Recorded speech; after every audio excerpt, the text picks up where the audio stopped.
Welcome back to Transport Fever 3 First Look. Today we're diving into core traffic systems and infrastructure construction tools, and there's a lot of ground to cover.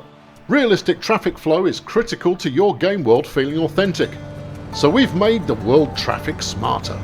Cars will change lanes or overtake the heavy hauler that is clogging up traffic if it helps them get to their destination faster.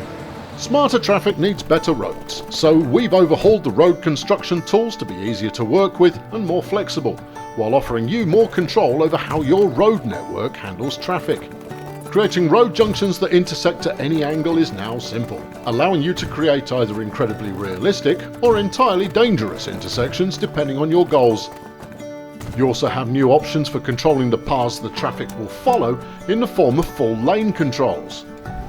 Demolishing roads as you make new plans or upgrade your network will now restore the natural environment, reintroducing trees and terrain. Public transport is also significantly upgraded as new catchment areas are easier to read and readily expandable. Every station in the game is modular, and specialist add-on buildings are available to not only extend their reach, but also increase passenger comfort or increase station capacity. This makes passengers happier, and happy passengers are crucial to making towns a desirable place to live. Obviously, cargo specialisation was covered in depth in the last video, so we won't cover it again here. Rail construction has also evolved with 3 distinct track types rated by speed. The faster the track, the greater the pollution and higher the maintenance cost. There's no such thing as the best track choice anymore. Now you'll want to use the right track for each service. New signalling and route options also help out here, as you can choose which lines get priority in busy areas. No more waiting for your massive freight train to pass through while your express sits at a red signal, with the passengers becoming increasingly irate. Towns are your main focal point in Transport Fever 3. Keeping populations happy and well supplied keeps them growing. The fight to reduce road traffic gets a big boost with massively upgraded tram tools.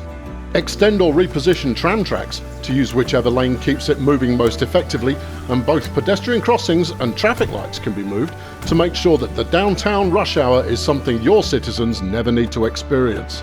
Pollution will negatively impact a town and its local region, with noise significantly affecting residential areas. To truly stay on top of the problem, you will want to make use of noise barriers to mitigate sound, while tree-lined avenues help reduce pollution.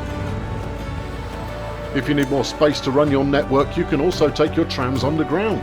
Building below your town using the new underground construction mode helps eliminate noise and pollution while providing excellent passenger capacity. It is an expensive option, but can have a profound impact on commuter times and overall satisfaction.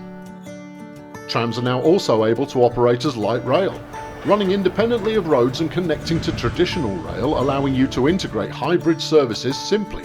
Keeping all these services running efficiently requires maintenance, and we've overhauled the way this is conducted and the impact it has on your fleet. Any vehicle that is not adequately maintained will see its top speed, power, comfort rating, noise and pollution get worse. The good news is that we have 2 solutions: depots and maintenance buildings. Depots have limited capacity for vehicle maintenance, only able to handle a few vehicles simultaneously. As your reach and size of your fleet expands, dedicated maintenance buildings are the way to go, having a far larger catchment area and capacity. They will help you keep your vehicles in top condition. Planning out your routes more effectively is important to ensure that every vehicle receives enough maintenance, but we make this a little easier to handle with upgrades to the waypointing system, enabling you to take your surface vehicles off their most direct route in order to ensure they are well maintained. Aircraft aren't left out either, as you now have control over the path they will follow on every flight. This can be used to divert planes away from residential areas to avoid noise. You may master a profitable economy quickly in Transport Fever 3, but that's only half the challenge.